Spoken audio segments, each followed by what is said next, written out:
It's a miracle, ordained by heaven. This boy is our king. What's the lad's name? What? I mean Arthur. Hail, King Arthur! Hail, King Arthur! Long live the king!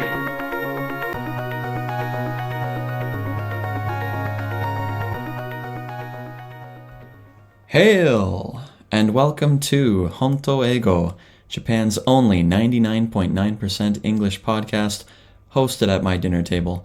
My name is Matt, I am a Canadian living in Japan, and today's topic is characterization. That's a big word. Characterization. So if we break that down, it's got the word character in it, right? And as we all know, character is probably one of, if not the biggest element of fiction, right? Of storytelling. Characters are so important. Characterization is basically the process of describing a character or giving a character life. So characterization is basically the way that the writer of a book or the writer of a movie or whatever tells us about the character. Now, there are two types of characterization. There is direct characterization and indirect characterization. So let's go through those. Direct characterization is when you have the narrator or a character in the story or the character themselves describing a character. So basically, you're being told what a character is like, right? Indirect characterization, on the other hand, is when we're learning about what a character is like through maybe their actions or through, their relationships with other people, how other people react to them, and so on. So let me give you a quick example of characterization, direct and indirect.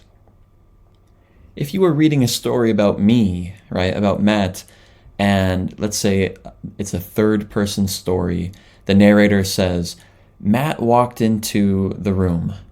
He was big and ugly and mean, right? He sat down at the dinner table and he recorded a podcast, right? That would be direct characterization, giving me adjectives like big, ugly, and mean, right?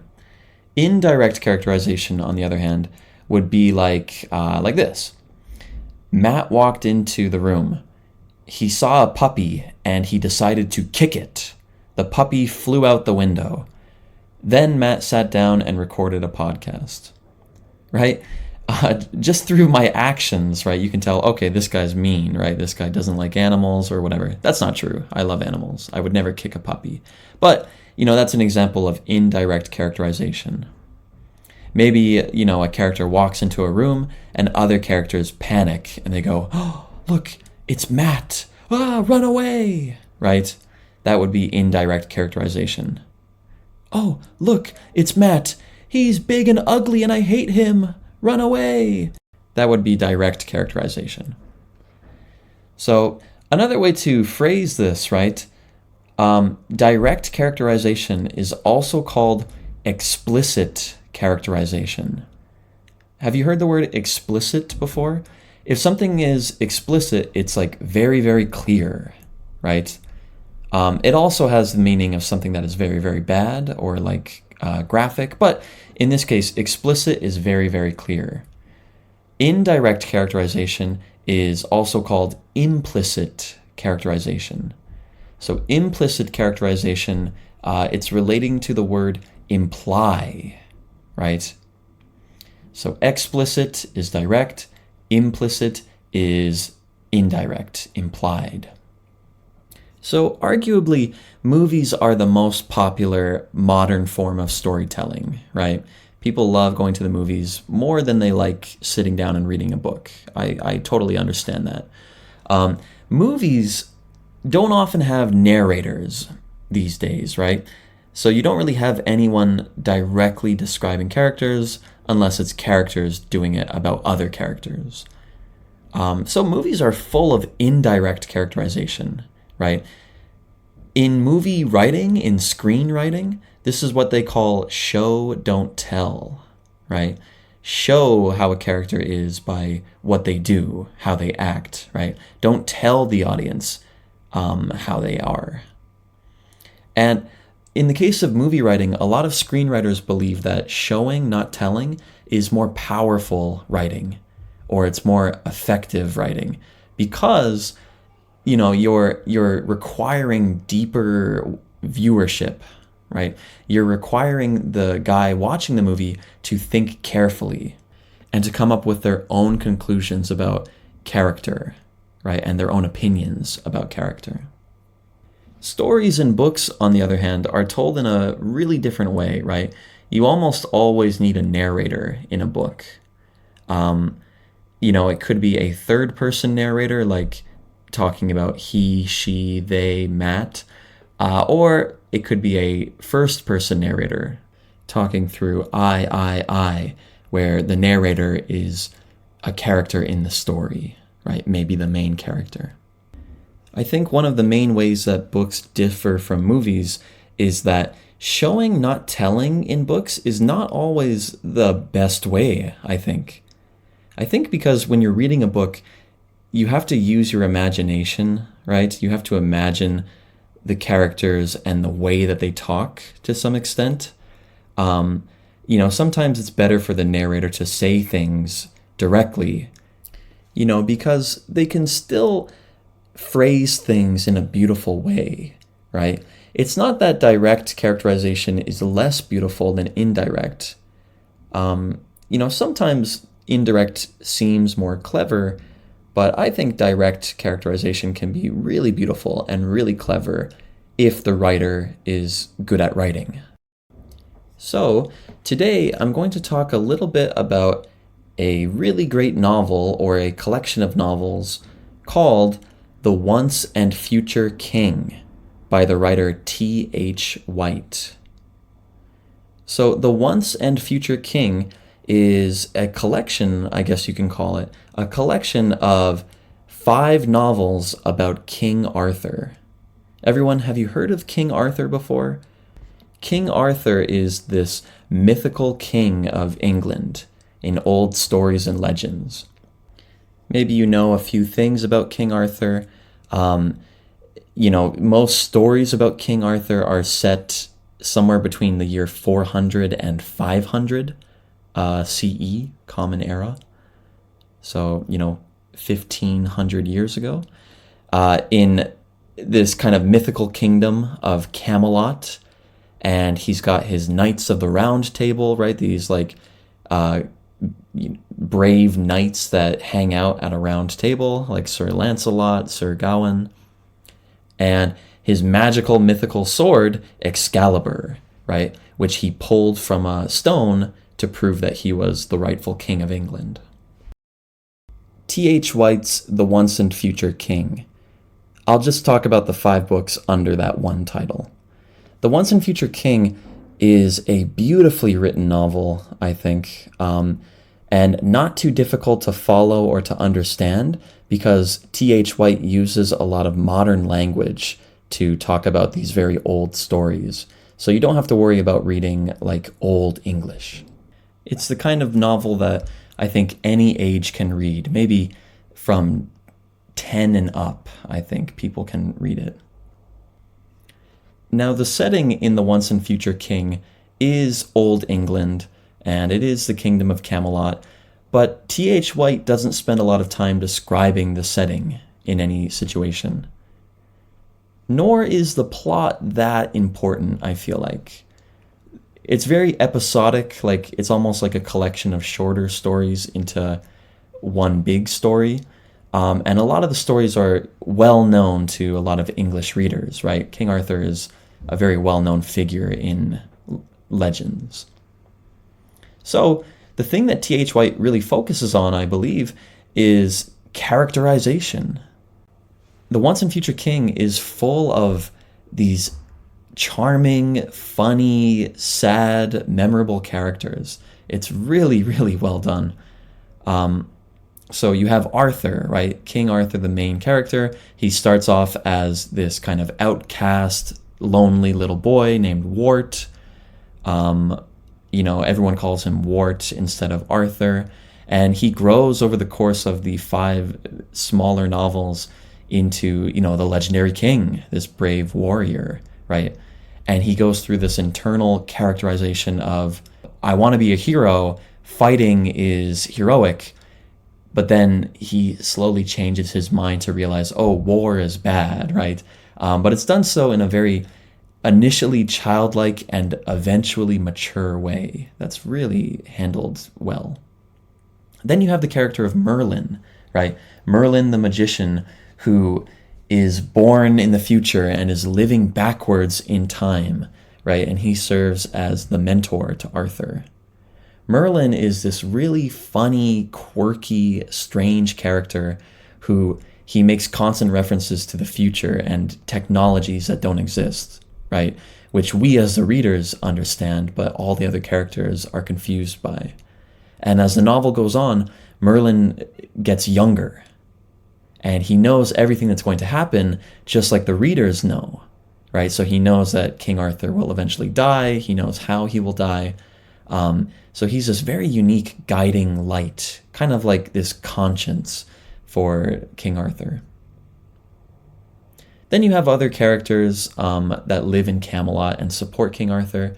And the one character that really stuck out to me in the earlier parts of The Once and Future King is Arthur's half-brother, Kay. Kay is Arthur's, big brother in a sense, right? And by all rights, he was supposed to take over his father's castle. Kay is kind of this bullying, tragic figure, right? And the way that he's described by T.H. White is initially, very unlikable, right? He's this character that kind of bullies the main character, Arthur. Kay has everything given to him. His life seems to be easy. Nobody wants to scold him or tell him no. But once Arthur becomes king and Kay is kind of left to this lower kingdom, he really becomes this sad character that we can sympathize with, right? That we can feel a bit sorry for. Almost like he's trapped in this role, right? So within The Once and Future King, there is lots of examples of indirect characterization, right? We see a lot of cases of characters acting a certain way that tells us about their character. When we're first introduced to Arthur and to Kay, his brother, we see Kay give up because something is difficult and too inconvenient, whereas Arthur continues and he struggles and he eventually does this difficult task, right? That's all throughout the book. But I think T.H. White is really strong at writing these short, few-sentence descriptions of characters that tell us so much more than what is just being said. So he gives us direct characterization, but he does so in this deep, profound way that tells us so much more about the characters. Now, by the end of the first book, the first part of The Once and Future King, called The Sword and the Stone, which is all about King Arthur's childhood before he became king, by the end of that book, you don't really like Kay, right? Like I said, he's the spoiled older brother who bullies Arthur. But right near the end of the book, T.H. White drops this little bit of characterization that really, really floored me. It really blew me away. So I'm going to read that right now. I've got my book here. Let's see. All right, so this is kind of after a time jump in Arthur and Kay's childhood when they are kind of young men and Kay is training to become a knight. As the years went by, Kay became more difficult. He always used a bow too big for him and did not shoot very accurately with it either. He lost his temper and challenged nearly everybody to have a fight, and in those few cases where he did actually have the fight, he was invariably beaten. Also, he became sarcastic. He made the sergeant miserable by nagging him about his stomach, and went on at the wart, Arthur, about his father and mother when Sir Ector was not about. So we have a few examples there of direct and indirect characterization, but this next part is the part that really blew me away. He did not seem to want to do this. It was as if he disliked it, but could not help it. Let me read that one more time. He did not seem to want to do this. It was as if he disliked it, but could not help it. So right after giving us all these descriptors of K, right, all these examples of his character, we feel like we know K pretty well by the end of the book, and T.H. White suddenly drops in this, bombshell, this heavy information that K doesn't want to be the way he is, but he feels like he has to. And this is the kind of writing that T.H. White drops into his books all the time, right? Just here and there, he drops these little nuggets of information that are really relatable, I think, on a philosophical way or on a psychological way to real readers, no matter the age. We can all remember being that kind of bratty teenager like Kay, and, we have those moments of clarity where we realize, I'm being a jerk, I'm being a bad person, I don't want to be the way I am, and yet we feel like we're in this role that we have to play out, we have to continue acting the way we do, because we can't suddenly change who we are. That would be more strange, wouldn't it? So, to round out this week's book recommendation, that book again is T.H. White's The Once and Future King, which was published in the 1950s in the UK. He's an English writer. If you like, fantasy, if you like medieval times, if you like knights and chivalry, and if you like relatable real characters and cute Disney-esque comedy, I think you would really enjoy The Once and Future King. So next time you're watching a movie or you're reading a book, think about characterization and think about whether it's direct or indirect. Are you being told or are you being shown who the characters are? All right, thank you for listening to Honto Ego. As always, be sure to follow me on Instagram at Honto Ego Pod, HontoEigopod,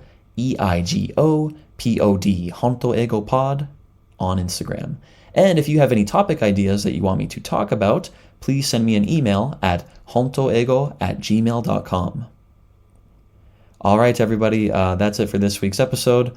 Get out there and enjoy reading. And finally, Excalibur!